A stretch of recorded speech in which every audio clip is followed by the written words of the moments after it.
మదర్సాలలో Ramayanam. Yes, మీరు విన్నది నిజమే.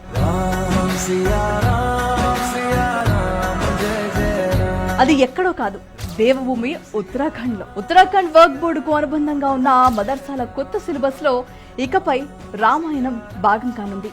ఈ ఏడాది ప్రారంభం కానున్న కొత్త అకాడమిక్ సెషన్ నుండి శ్రీరాముడి కథను బోధించనున్నారు. బోర్డు పరిధిలోని 117 మదర్సాలకు గాను డెహ్రాడూన్, హరిద్వార్, నైనిటాల్, ఉద్దమ్ సింగ్ నగర్ జిల్లాలోని 4 మదర్సాలలో మొదట పైలట్ ప్రాజెక్ట్ గా రామాయణాన్ని బోధించనున్నారు. తగినంత మంది ఉపాధ్యాయులను నియమించిన తర్వాత మిగిలిన 113 మదర్సాలలోనూ రామాయణాన్ని ప్రవేశపెట్టనున్నారు.